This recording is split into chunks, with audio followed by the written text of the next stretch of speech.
Je lève mes mains vers toi, Seigneur, parce que tu es digne de louange et d'adoration. Sois béni à jamais. Amen. Dis avec moi 3 étapes vers la bénédiction. Dis bien 3 étapes vers la bénédiction. Que Dieu bénisse sa parole ce matin. Je fais la lecture. Nous allons lire 3 textes. Comme il y a 3 étapes, on va lire 3 textes. Et aujourd'hui, je parlerai de la première étape. Et le dimanche prochain, de la seconde. Et ensuite, je parlerai de la troisième. 1 Samuel 16, le verset 13. Si nous avons trouvé, je fais la lecture. Je peux y aller. 1 Samuel 16, le verset 13. Je fais la lecture. Dites Amen. Samuel prit la corne d'huile et loignit au milieu de ses frères. L'esprit de l'Éternel saisit David. À partir de ce jour et dans la suite, Samuel se leva et s'en alla à Rama. L'esprit du Seigneur saisit David à partir de ce jour, lorsque David a reçu l'onction royale de Samuel. Dis Amen. 2 Samuel chapitre 2, le verset 4. Les hommes de Juda vinrent. Ils joignirent David pour roi sur la maison de Juda. Amen. Les hommes de Juda vinrent et là ils joignirent David pour roi sur la maison de Juda. Dis Amen. 3e verset, 2 Samuel chapitre 5, le verset 3. Ainsi tous les anciens d'Israël vinrent auprès du roi à Hébron. Et le roi David fit l'alliance avec eux à Hébron devant l'Éternel. Ils joignirent David pour roi sur Israël. Bien aimé, le même David a été oint 3 fois. Oint 3 fois pour la même raison. Alléluia. Il a été oint roi par Samuel. Il a été oint roi par les gens de Juda. Il a été oint roi par les gens d'Israël. En d'autres termes, l'onction de Dieu sur sa vie a amené à 3 étapes dans sa bénédiction. Quelqu'un va dire Amen. Amen. Chacun de nous, nous cherchons l'intervention de Dieu. Chacun de nous, nous cherchons la bénédiction de Dieu. En tout cas, en ce qui me concerne, je suis le premier qui aime la bénédiction. Celui qui n'aime pas la bénédiction n'aime pas Dieu. Parce que Dieu est le Dieu de bénédiction. Pourquoi? Parce que bénir veut dire faire du bien. Et si Dieu ne nous fait pas du bien, qui va nous faire du bien? Dieu est le Dieu de bénédiction. Mais quelquefois, nous avons des difficultés à comprendre et à entrer dans cette bénédiction. Et ce matin et dans la série que je commence, je veux nous aider à comprendre et à entrer dans la bénédiction de Dieu. Quelqu'un dit Amen. Et pour rentrer dans cette bénédiction, nous voyons au travers de la vie de David qu'il y a 3 étapes dans lesquelles Dieu va nous mettre. D'abord, David a été oint roi par Samuel. J'appelle cette étape l'étape prophétique. Dis avec moi l'étape prophétique. Ensuite, David a été oint roi par le peuple de Juda. J'appelle cette étape l'étape de l'accomplissement. Dis avec moi l'étape de l'accomplissement. Ensuite, David a été oint roi sur tout Israël. J'appelle ça l'étape de la maturité. Voilà. Quand Dieu veut te bénir, il va te faire passer par l'étape prophétique, ensuite l'étape de l'accomplissement, finalement l'étape de la maturité. Je fais une comparaison avec un enfant qui naît. La bénédiction de Dieu sur ta vie, c'est comme un enfant que Dieu veut te donner. C'est quelque chose que Dieu veut faire sortir de toi. Et comme un enfant, il y a une étape qu'on appelle la conception. On est ensemble? C'est quand l'enfant naît à l'intérieur, quand il est créé à l'intérieur des entrailles de sa maman. On ne le voit pas, mais l'enfant est déjà réel. Celui qui sait sentir, au bout d'un certain temps, va entendre des pieds qui bougent et des mouvements, mais personne ne voit encore. Mais cet enfant, il est déjà réel. C'est l'étape de la conception. L'étape prophétique dans ta vie, c'est l'étape de la conception. La deuxième étape, c'est l'étape que j'ai appelée d'accomplissement. C'est le jour où l'enfant sort du ventre de sa mère et qui ouin, ouin, ouin, ouin, tout le monde voit l'enfant. On peut le sentir, on peut le toucher. Dans l'état de l'accomplissement, tu es capable de toucher ta bénédiction. Amen. Tu es capable de la voir. Elle devient réelle devant toi. Mais ce n'est pas terminé. Parce qu'il faut que l'enfant grandisse. Dis Amen. Il faut qu'il devienne la personne que Dieu l'a envoyée pour être. Dis Amen. C'est ce qu'on appelle l'étape de la maturité. Parce que tu peux avoir un enfant, mais il peut devenir un problème pour toi après. Mais pour que l'enfant soit une joie, il faut que l'enfant arrive à maturité. Donc la bénédiction de Dieu, elle passe par l'étape prophétique, ensuite l'étape de l'accomplissement et finalement l'étape de la maturité. Que Dieu te bénisse abondamment. Amen. Et qu'il te fasse passer par ces trois étapes au nom de Jésus. Amen. J'aimerais vous parler de l'étape prophétique ce matin. L'étape prophétique dans la vie de David s'est réalisée lorsque le prophète Samuel est arrivé chez lui. Et le prophète Samuel a dit une parole. Et cette parole-là, plus l'onction de Dieu sur cette parole, a fait que l'Esprit de Dieu était avec David à partir de ce jour. Ce qui est frappant, c'est que bien que David ait été oint roi, il n'était pas encore roi. Alléluia. Mais pourtant, l'action vers sa royauté venait de commencer. C'est-à-dire, il y a une force qui était venue en lui. La Bible appelle ça une énergie. Le mot énergie, en fait, est un mot biblique. Dans le Nouveau Testament, on parle de l'énergie de Dieu, c'est-à-dire la force de Dieu.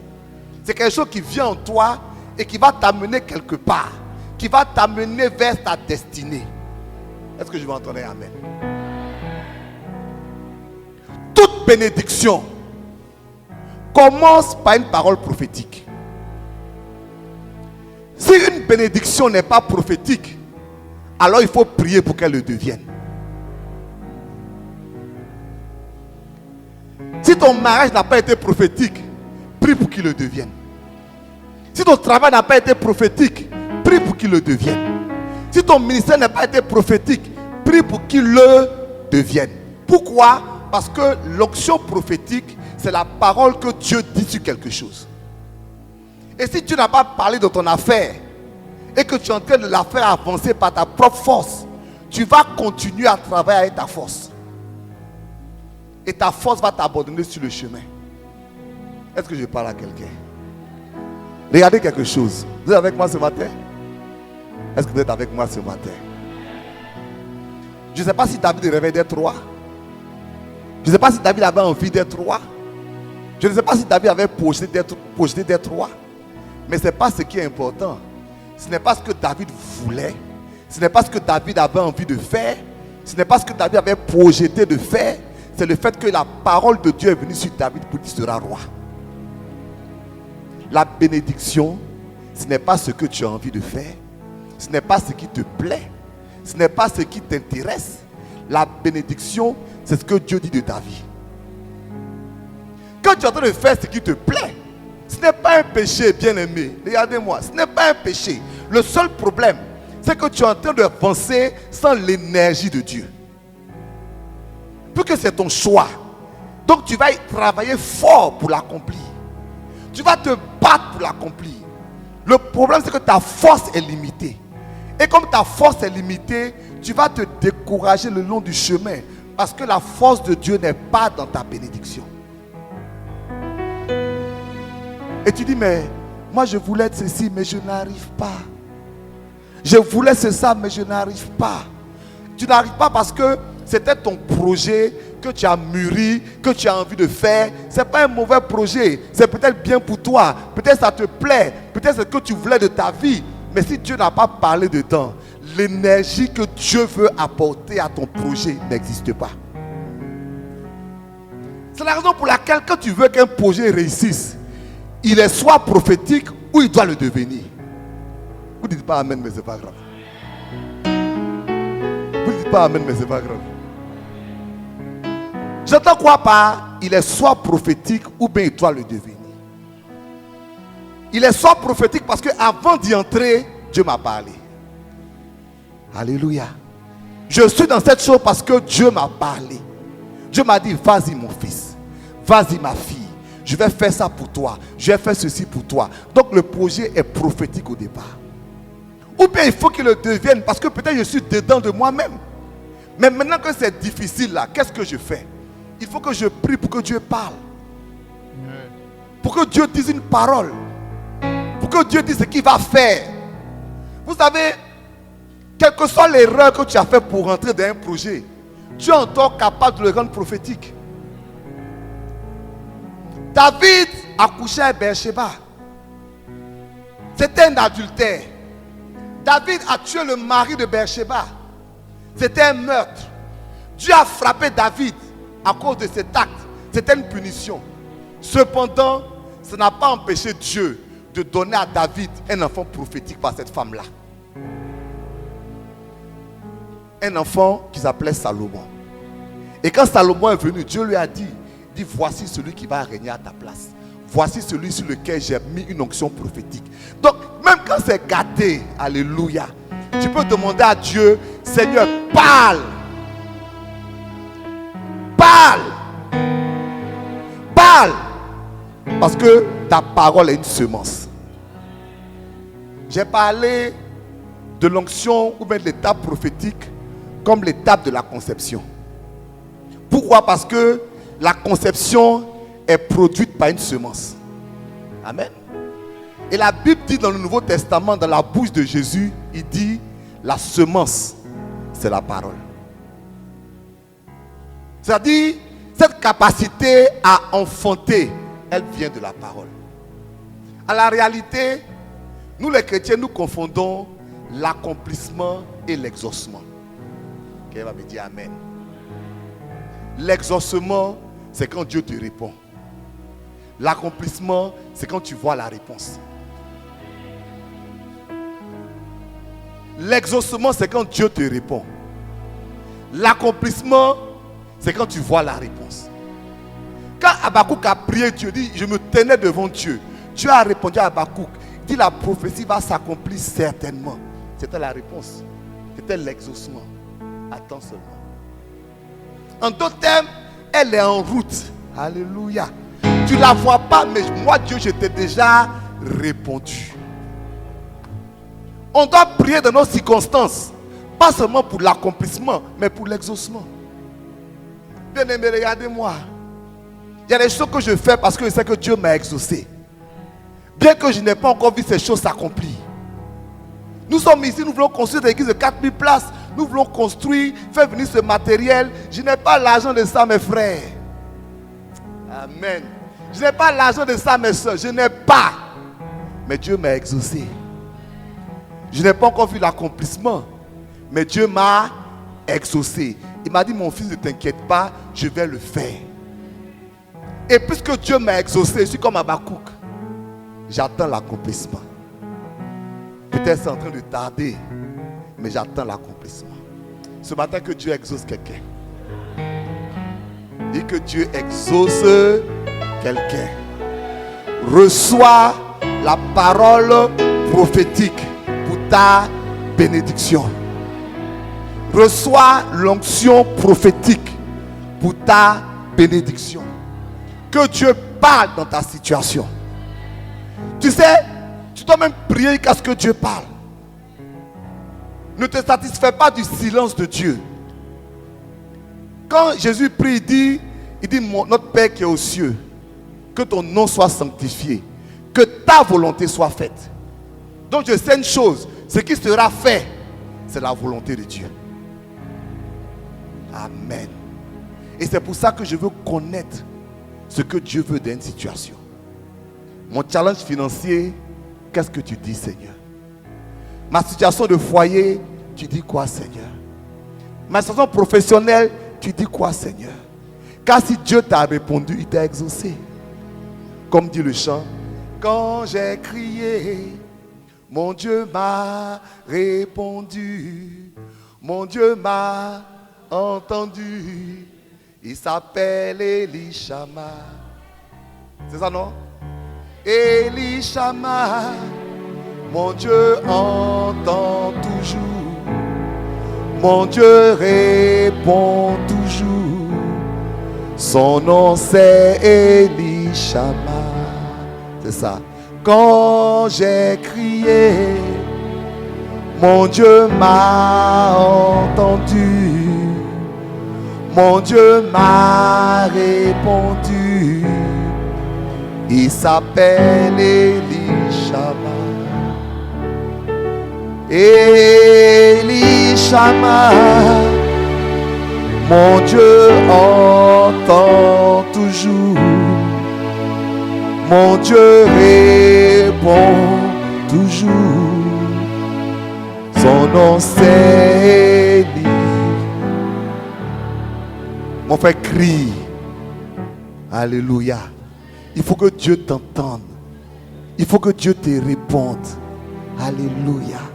Alléluia. Vous savez, David, il a connu cette grâce de Dieu. Et alors qu'il était vieux, il a eu ses 3 derniers enfants. Il a appelé Eliada, Elishama, Eliphélet. Et ça veut dire Dieu connaît, Dieu entend et Dieu exauce. Il a résumé sa vie. Dieu connaît ma situation, Dieu entend ma prière et Dieu va me répondre.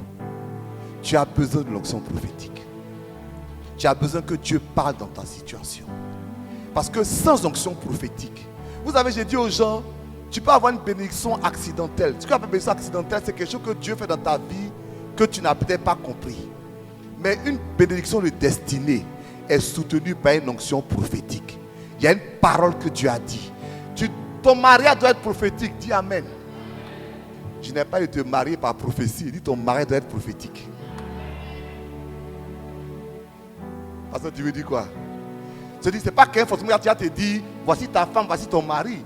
Mais une fois que tu t'es engagé dans le foyer, c'est parce que Dieu t'a dit quelque chose. Ton foyer doit être prophétique.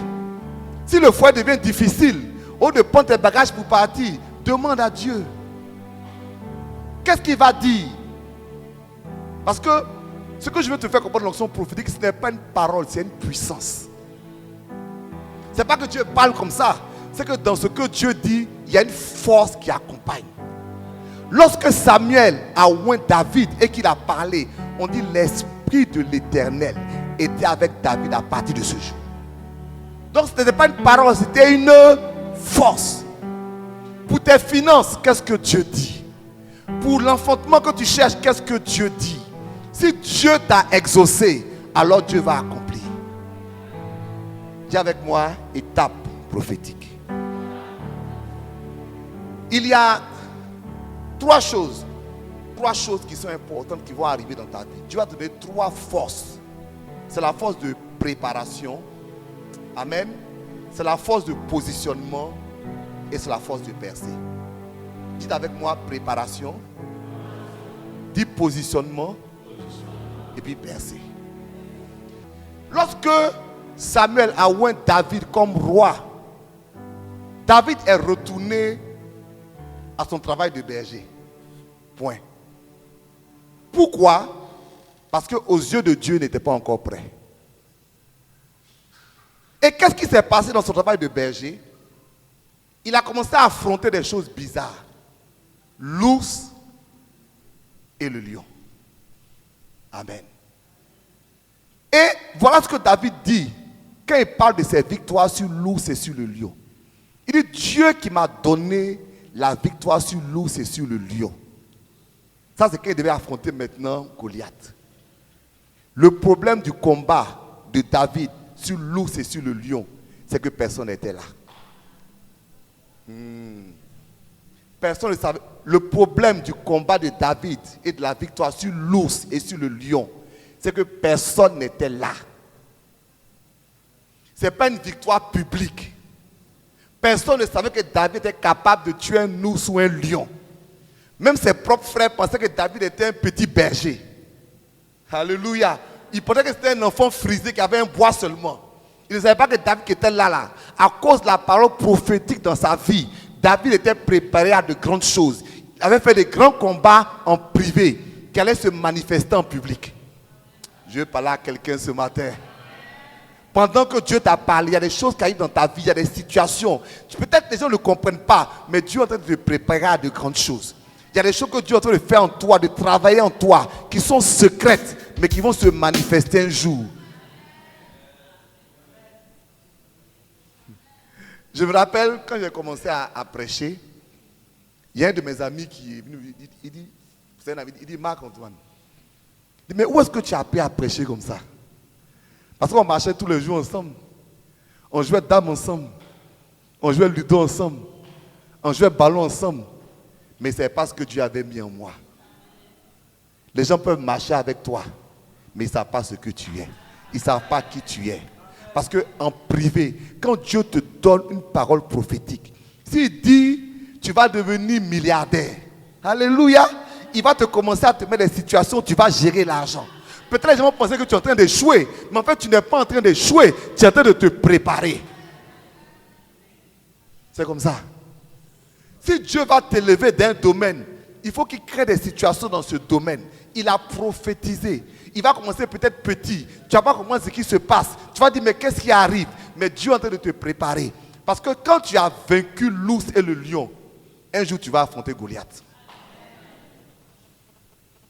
Que tu sois jeune, que tu sois vieux, l'onction prophétique peut te toucher, mon frère, ma soeur. Je parle aux jeunes gens parce que David était un jeune homme. Alléluia.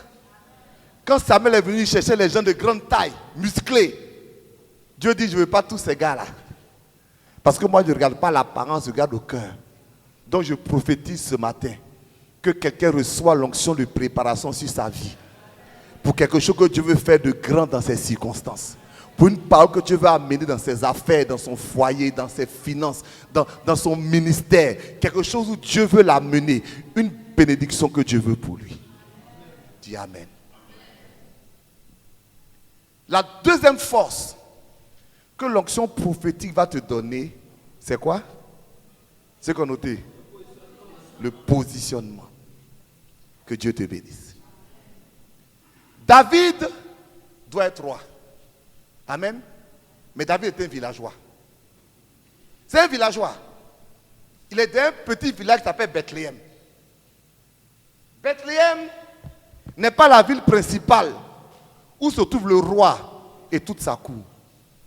C'est comme si Dieu parle à un gars de chez moi quand il pleut, il dit, bon, tu vas être président de la République. Il n'a jamais vu Abidjan. Il ne connaît pas Abidjan. Hein? Il faut que Dieu l'amène à Abidjan d'abord. Il faut que Dieu le place dans une situation où il peut même comprendre c'est quoi être président. C'est ce que j'appelle le positionnement. Comme l'onction de Dieu est sur David, un coup comme ça, le roi cherche un musicien. Et on fait concours des musiciens dans le pays. Et c'est le berger dans son village de Bethléem qu'on envoie et puis on dépose dans le royaume. On le dépose au palais. On dit, sois le musicien du roi. Ce qui m'étonne, c'est que quand David était là-bas, le roi ne le connaissait même pas. Alléluia. Quand le roi l'a vu contre Goliath, il dit, mais c'est qui lui là? Il ne le connaissait même pas. Tu sais, quand Dieu te positionne, ce n'est pas pour que les gens te reconnaissent. C'est parce que Dieu veut te mettre dans une situation où il va t'élever. Même si les gens ne te reconnaissent pas pour le positionnement, c'est la grâce de Dieu qu'on commence à entrer d'avancer dans ta vie. Si tu veux être dans une situation professionnelle de bénédiction, il faut que Dieu te prenne et puis te mette dans cette situation. Alléluia. Hein? C'est ça non, mon fils? Tu veux faire des affaires dans le domaine aérien, il va te faire ouvrir une agence. Peut-être ça n'a pas marché apparemment, mais il faut qu'il te place déjà là pour que tu vois comment ça marche. Parce qu'un jour, quand Dieu va t'élever, il t'aura positionné là où il veut que tu sois. Si Dieu veut que tu sois marié, il va te positionner dans une circonstance de mariage. Je prophétise ce matin que Dieu vous positionne. Que la grâce de Dieu vous mette dans les circonstances où Dieu va vous bénir. Quand Dieu veut donner le ministère, il te met dans une position de ministère. Il te met auprès d'un homme de Dieu. Tu ne sais pas pourquoi tu es là-bas, mais tu es là-bas parce que tu es en train d'apprendre. Même de son sourire, tu apprends. Même de sa façon de chanter, tu apprends. Parce que la plus grande formation que Dieu donne, ce n'est pas à l'école, c'est auprès de quelqu'un. Les disciples, quand ils font des choses extraordinaires, les gens disent, ils n'ont pas une grande formation, mais on reconnaît qu'ils avaient été avec Jésus. Ouais. On dit, c'est vrai, ils ne sont pas là à l'école, mais ils ont été à Jésus. Ça équivaut à toutes les écoles du monde. Mais quand Jésus va prier avec eux. Quand il va faire quelque chose, il va faire avec eux. Que Dieu te positionne, qu'il t'établisse quelque part dans une position de leadership, qu'il t'établisse dans des circonstances qui vont te faire avancer. Que la grâce du positionnement soit sur ta vie. Je n'ai pas entendu Amen déjà. Je n'ai pas entendu Amen déjà. La troisième onction que Dieu va te donner, parce que tu as reçu une parole prophétique, c'est l'onction de percer. Ce que j'appelle l'onction de percer, c'est l'onction de relever des challenges impossibles. Alléluia. David est confronté à Goliath. Goliath fait 3 mètres. Il fait 3 mètres. Peut-être même plus. Il est musclé. Chaque matin, il sort pour insulter les gens. Tout le monde a peur. Les soldats, les généraux, ceux qui ont fait la guerre depuis avant, eux-mêmes ils tremblent. Quand son frère l'a vu, dit, toi, tu es un orgueilleux. Nous-mêmes là, on est des soldats, on fuit. Toi, tu peux faire quoi? Donc, écoutez-moi. Goliath a peut-être 3 mètres. Goliath a une armure. Alléluia. Goliath a un casque. C'est ce que la Bible dit. Hein? Je vais vous poser une question. Comment est-il possible qu'une pierre puisse traverser un casque pour rentrer dans le fond de quelqu'un? Ça, on ne pense jamais à ça. Hein? On dit David était un habile. Non, il était habile. Comment est-il possible qu'une pierre puisse traverser un casque pour rentrer dans le fond de quelqu'un? Hein? Dans le casque là, il y avait juste une petite ouverture. Une petite ouverture. Pour qu'on puisse regarder. Amen. Dieu a télescopé, il a conduit ses GPS de la pierre. Parce que s'il n'y a pas GPS de Dieu de la pierre là, tu ne peux pas lancer une pierre, ça va tourner puis ça va rentrer dans le petit trou ici. Fla! Ce que je veux dire par là, c'est que c'est Dieu qui a armé David. Pour que Dieu relève ce défi. Que l'onction de percer soit sur ta vie. Les choses qui sont impossibles aux autres deviennent possibles à toi parce que Dieu a dit une parole sur ta vie. Les challenges qui ne sont pas relevables par quelqu'un, Dieu a dit avec toi pour établir et te faire réussir parce que Dieu a dit une parole sur ta vie. Quand l'onction de percer est sur ta vie, tu relèves les challenges, mon fils. Tu n'as pas peur des challenges.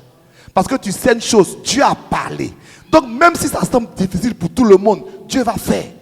D'ailleurs, quand ça semble impossible, Dieu va toujours faire. Parce que c'est l'onction qui accompagne la parole de Dieu. Et même si tu penses que tes ennemis te poursuivent, Dieu va toujours faire. Vous savez, lorsqu'il s'est trouvé que David était poursuivi par Saül, et dans cette poursuite-là, Saül était presque en train d'attraper David. Et la Bible dit que Dieu a pris David pour le mettre dans la forêt qui est dans le désert. Moi, j'ai lu ça jusqu'à présent. Vous allez m'aider. Vous allez m'aider. Comment il peut avoir une forêt dans un désert? Soit c'est un désert, soit c'est une forêt. Mais Dieu a pris David. Il l'a mis dans la forêt qui est dans le désert. Pourquoi? Parce que Dieu a dit à David, tu vas être roi. Alléluia. Personne ne va te faire du mal. Même ceux qui pensent te faire du mal, ils se trompent. Parce que moi, Dieu, j'ai dit, tu vas être roi. Et comme tu vas être roi, je vais créer pour toi une forêt dans le désert. Même quand ça semble dur, Dieu va créer une circonstance pour toi personnellement, uniquement, particulièrement, spécialement. C'est ta circonstance. Que l'onction de percer t'accompagne. Que l'onction de percer t'accompagne. Reçois ce matin une parole prophétique. Il n'y a pas de bénédiction de destinée sans une onction prophétique. Il n'y a pas de situation que Dieu va changer durablement s'il ne commence pas par parler dans ta vie de manière spéciale. Si tu veux que Dieu te bénisse, cherche l'exaucement, ne cherche pas l'accomplissement. Car l'exaucement va produire l'accomplissement. Mais l'accomplissement sans exaucement, ça ne sert à rien. Parce que Dieu ne t'a rien dit. Comment est-ce que Dieu peut faire ce qu'il n'a pas dit? On va dire, mais Dieu peut faire ce qu'il n'a pas dit. Ce n'est pas vrai. Il dit lui-même, il dit, je ne fais rien sans avertir préalablement mes serviteurs les prophètes. En d'autres termes, je ne vais rien faire si je n'ai pas une onction prophétique derrière. Je ne fais rien si je n'ai pas parlé. Quand Dieu a créé l'humanité, quand il a créé la terre, il a parlé. Tout ce que Dieu fait, il parle. La grâce que tu veux sur ta vie commence par une grâce prophétique. Que Dieu chante tes circonstances. Qu'il chante ta position professionnelle. Qu'il chante ta position financière. Qu'il chante ta position sociale. Qu'il chante ta position ministérielle. Que Dieu apporte une parole qui va changer tes circonstances. Ne dis pas, c'est trop compliqué, c'est trop grave. Non, non, non. Ne dis pas, je suis petit, ne dis pas, je suis vieux. Ne dis pas, je peux vous prendre tous les gens de la Bible. Quand Dieu les a bénis, malgré leur âge, malgré leur situation, malgré tout, ce n'est pas une parole prophétique. Amen, amen. C'est qu'il leur a dit quelque chose. Alléluia. Dieu a dit à Gédéon que ce qui est trop petit, va-t'en vaillant héros. Alléluia. Dieu a dit à Abraham qui se trouvait trop vieux, je suis El Shaddai, marche devant ma face. Dieu a dit à David que se trouvait encore trop jeune, je vais t'élever. Dieu a dit à Marie qui pensait qu'elle était une simple femme, tu es bénie. Quand Dieu veut changer tes circonstances, il va te dire une parole. Cette parole est dans sa Bible. Amen. Elle est dans la prophétie, elle est dans la prédication, elle est dans la proclamation. Tout est dit que Dieu veut dire quelque chose dans ta vie. Est-ce que tu peux te lever avec moi? Reçois la grâce prophétique ce matin. Seigneur, dis un mot dans ma vie. Jésus, dis un mot dans ma vie. Yahweh, dis un mot dans ma vie. Jésus, Seigneur, dis un mot dans ma vie. Yahweh, Jésus, dis un mot dans ma vie. Dis un mot dans ma vie. Ce mot dans ma vie, dis un mot dans ma vie, dis un mot dans ma vie, dis un mot dans ma vie. Seigneur, dis un mot dans ma vie. Jésus, dis un mot dans ma vie. Koa shaka bara bara weke soko. Dis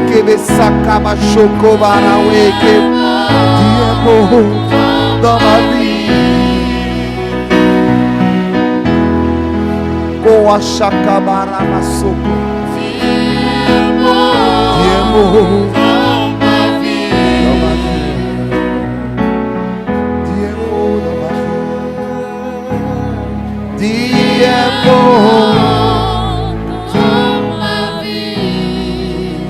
Habakkuk dit, je me suis tenu. Je me suis tenu pour entendre ce que Dieu allait dire. Alléluia. Tu sais, quand tu recherches l'exaucement, il faut le rechercher.